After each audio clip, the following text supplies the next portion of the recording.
Fabulous.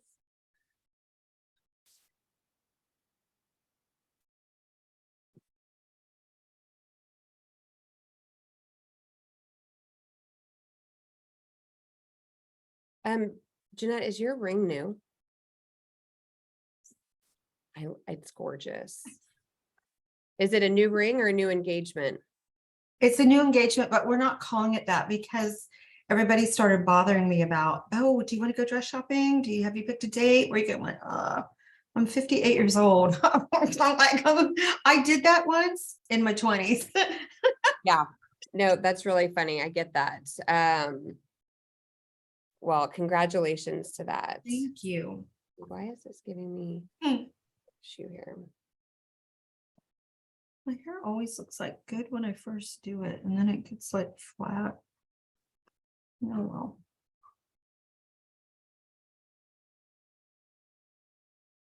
Okay, good.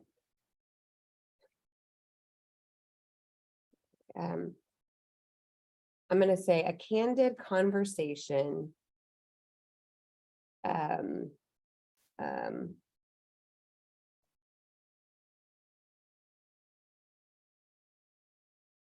Because I love that we're talking about like it's candid conversation about this market and the impact on agents.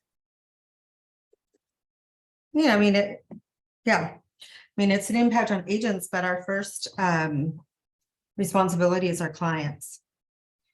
And Exactly. You shine in this, right?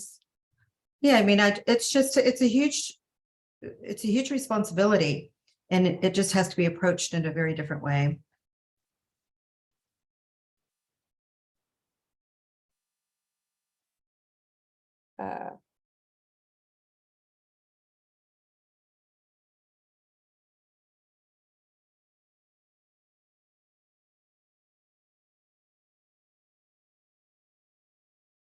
You doggies are being so good. I love that.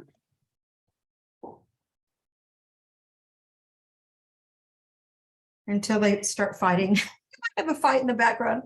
We'll fight over a bone. To lead with strategy and forecasting. Okay, so I wrote a candid conversation about this market and the responsibility on agents to lead with strategy and forecasting. Got it. Perfect. At least it sounds good, right? It's intriguing. Yes.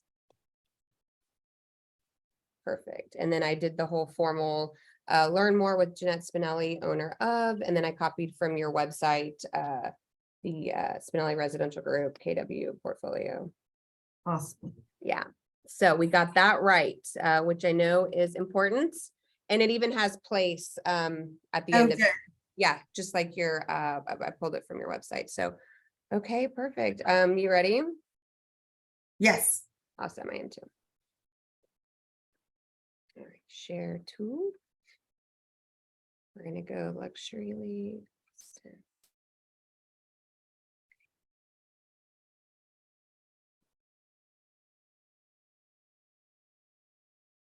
All right, we are live. Hello, Luxury League Austin, and welcome to a Great Friday conversation. I am joined by Jeanette Spinelli. Jeanette is the owner of Spinelli Residential Group through Keller Williams and Place. And Jeanette and I were kind of bouncing around some ideas for this conversation and ultimately ended up landing on this market.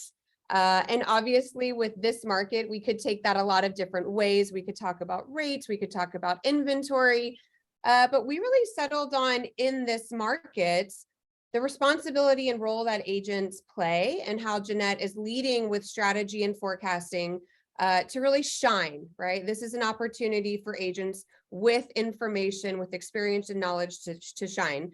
And Jeanette's doing a great job of that. So a quick little preview of what's to come. But before any further, hey, Jeanette, how are you? Hello, good afternoon. Thanks for having me. Well, I told you it's always such a pleasure to have conversations with you. I walk away inspired. I walk away in awe of all the great accomplishments and achievements and everything that you know. So I look forward to learning from you today, as so many others will. So let me start with this kind of prompted question here. right? In this market, we were making the comments that for agents, it gives you an opportunity to shine. What is it that you are leading with, and how are you working with your clients? Well, I think you're exactly right. In this market where there's so much volatility and so much uncertainty between buyers and sellers, this is the perfect time for the agents to go the extra step to be advisors and not just salespeople. The past few years, the market was moving so fast. We would see a house and it'd be under contract in an hour that you had to be speedy to get to the goal of getting something under contract with your client. And I think what got a little bit lost is the time that sometimes clients needs to feel comfortable that they're making the right decisions. Now the market has slowed down. I think it's a great thing for everyone, for buyers and sellers. And it also allows for the agent to do what they should always be doing, which is to be a fiduciary and to do more than just taking the sales of the past 60, 90 days and adding them together and dividing them and getting this average price and multiplying it times the square footage and calling it a day and they have a price. And conversely with buyers, to make sure they're purchasing properly, to do that same kind of basic mathematical analysis, I think is not what we're here to do. We are here to be advisors and to help forecast. I think in this market, that's the big step, is to forecast what is coming down the road, what is happening in the foreseeable future, and to predict the direction of the market as well as the speed. Predict the speed. I love that too. I want to back up and break down a few things, because I love how you've said several times, right? This is your job to advise. What are some of those things that you're advising on? Sure. Well, in my 24-year career, I've never told as many people not to buy something than in the last 12 months. And literally you had buyers who were wanting to make purchases that I just felt that they were making a mistake, but they were in the heat of it. Again, things have died down the last few months, but prior to that, all through COVID, people were just overbidding, doing appraisal waivers. And in some instances, I didn't feel like it was good for the long run. And we really are in relationship, not as a transaction, but for the life of these people, these clients who may buy homes with their children and who may buy homes for parents that are moving closer, or they're downsizing, buying second homes, buying investment property. I do a lot of consulting with my clients who want to add real estate to their portfolio. And particularly now, those questions should be coming up, and as an agent, you should be able to answer those, because there's so much volatility, in the stock market. So that's kind of what I mean, like a more holistic approach.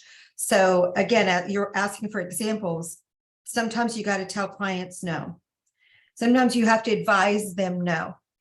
Sometimes they still do it, but it's up to you to say what your feelings are. I always approach things on, would I do this? Would I price my house like this? Would I take it off the market, put it on the market? Would I make this purchase if it were my money? And I think you have to really have the courage of your convictions. And the only way that I know to do that is that you are knowledgeable. So if you're advising, are you as an agent, do you have your financial house in order? Are you an investor in real estate? It's pretty hard to advise people when you yourself haven't experienced something. So that's just one example of telling people no, but also saying no to listings if you think they're overpriced. It's a lot of work for an owner to put a property on the market, to have their days interrupted, their weekends with showings. If you truly don't think that that is an achievable price, you really have to guide your client, again, back to the forecasting on the direction and the speed. Like, where do you think the market is going? And it's a lot of micro markets. So you can't just pull something off the MLS or one of these reports that say the average sales prices are up 13%, but the volume's down 40%. What does it mean for your particular client in a particular area? And it goes far beyond a simple MLS computation. Well, you are a walk the walk, talk the talk kind of person. And so I love where you're like, do you have your financial house in order? I mean, over the years and as many great conversations and interviews I've been able to do with you, I certainly have learned and picked up how knowledgeable and interested and active you are in the finance world and personally, and how that very much plays in the way in which you serve your clients. And I love where you said, I put myself in their shoes. Would I? Well, you can do that when your perspective like would align with theirs in terms of like, fiscal responsibility and knowledge and all those things. So I love that so much. I also wrote down, because you say so many great things. I'm like, oh, I want to know more about that and that and that. But one of the things I thought was interesting is you said this market is a great thing. And I love the optimism of it because yes, it is. Rates are doing what they were intended to do, which is to slow down and cool off an overheated market. But that's really refreshing to hear from an agent. So do you mind just kind of elaborating on that a little bit more, and why do you feel that way? Well, listen, a year ago, buyers were standing in line, sometimes 40 or 50 to get into an open house. We had buyers try to sneak in through windows because they didn't want to stand in line. I mean, it was craziness, right? And they were overpaying and they were doing appraisal waivers and they were asking for and they were just showing up in droves to be abused, they were showing up in droves for that party. Now, all of a sudden they're afraid. All of a sudden they don't want to go shopping or looking or make a commitment. And I just asked, like, why? Because rates are higher. Well, sure, you can buy down a rate. I mean, any experienced lender will help you do that. A savvy seller will help you buy down a rate before they take another 10% off their house. Much cheaper. It's a win-win for everybody. So there are solutions around the rate. So that's not an excuse. And you can always refinance. Like, get the house and refinance the rate later. What's the deal? Why is it that you couldn't wait to get a multiple offer, waive your appraisal, and ask for no repairs? But now when you don't have to do any of those things and inventory is healthy, it's not high. We're still low on inventory from a historical perspective. So for sellers, why not be out there, put your best foot forward, be a prepared seller, because inventory is low. And for buyers, why not purchase a home? You're not competing anymore. Rates can be bought down. So why is it that there's this kind of softening of the market and this just quiet period? For me, that's opportunity. And anyone who's kind of savvy with real estate knows that you move forward when everybody else is pulling back. That's what gets you ahead. I mean, you're so right on all the things. And I have done webinars with lenders where they've pulled out 50-year charts and graphs. And there are, obviously, when you go back and you've got, historical data to refer to, there's patterns of things, right? And so guess what? When interest rates go up, they go down, right? And also historically going into recession, like hedging inflation, home values have always hedged inflation. Right. So to your point about like knowledge and the way in which you feel that you want to be a vacuum on knowledge so you can have these conversations and speak and lead with great information. Things like that are factual based too. So what great points. And I love to me, it's the classic, is it half empty or half full? And guess what? It's exactly the same. It's just, how do you look at it? But not just with optimism, with knowledge, is what you're saying. So all the things, I love it. Okay. There is one thing I want you to explain too, that I think is great and so true.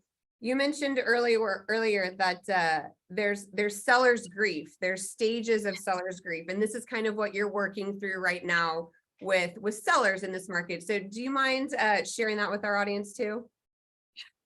Well, yeah, and I wasn't the one who said this first. I can't remember who I picked this up from, but most sellers are in the stages of grief.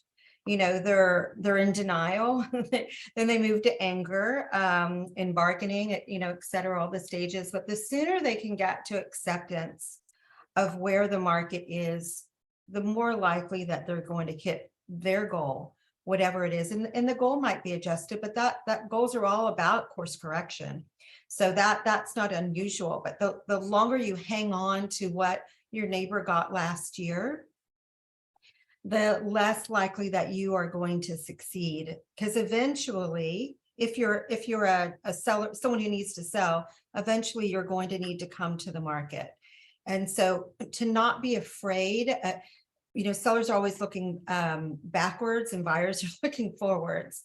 Right. And for the seller to try to be in the buyer's shoes, it's a win-win when people are, you're not adversaries. You are working together to get to a common goal. Somebody wants to buy your house. You want to sell your house. You're the buyer. You want to buy the house. They want to sell their house. You're rowing in the same direction. You just have to massage the deal a little bit so everybody can be comfortable and happy.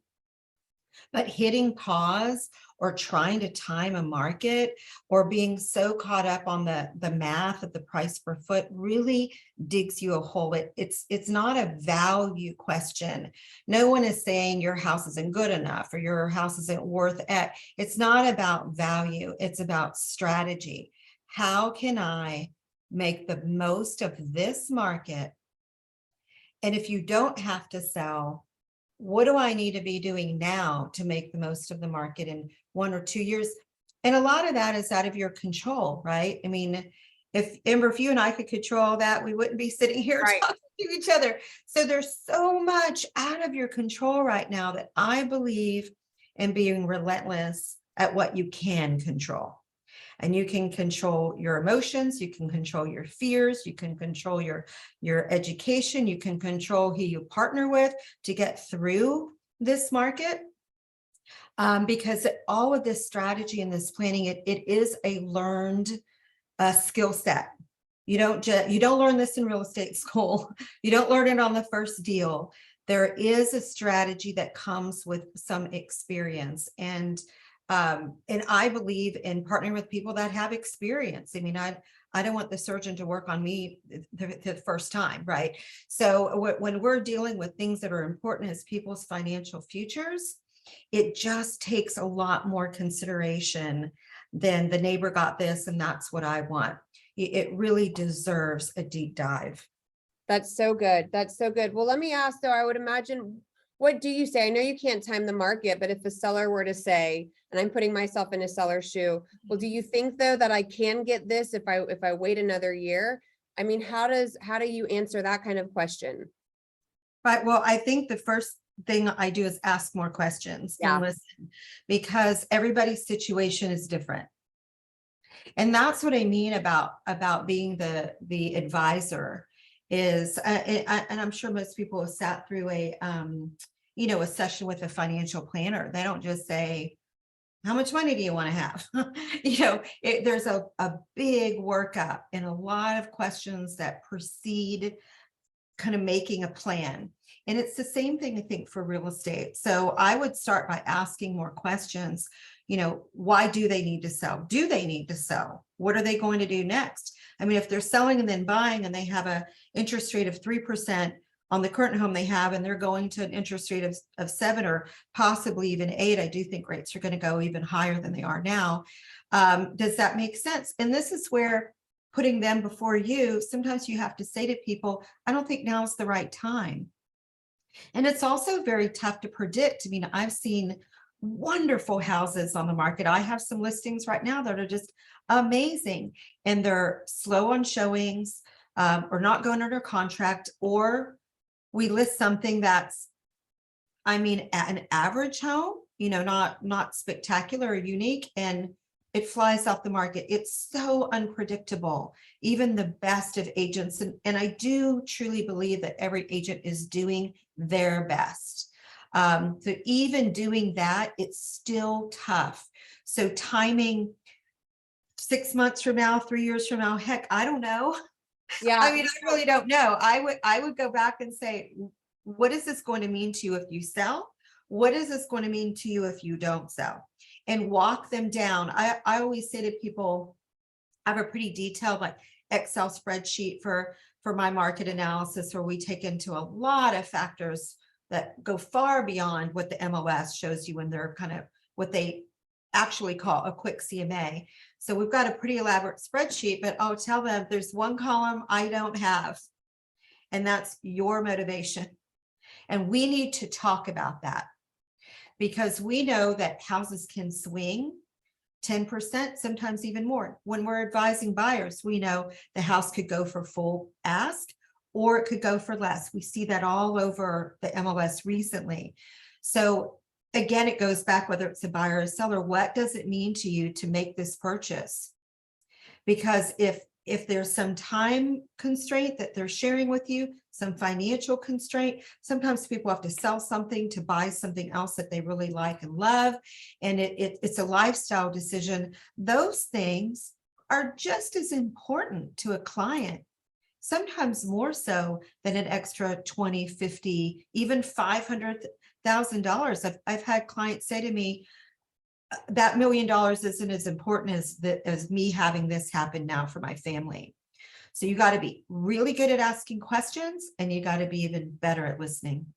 I love that. Well, I will leave that there. And I wasn't even trying to bait you, but I can see how you're right, where it's like, I can't answer that. Like it would be a knee-jerk reaction to try to answer that question if asked. And I can understand and respect and appreciate what it takes to sit back and be like, well, there isn't an answer to that until I ask questions and listen. Yeah, it's not one size fits all, right? So I love that. Well, Jeanette, I always appreciate your time. Thank you so much for just sharing that information with me and with our audience out there through Luxury League.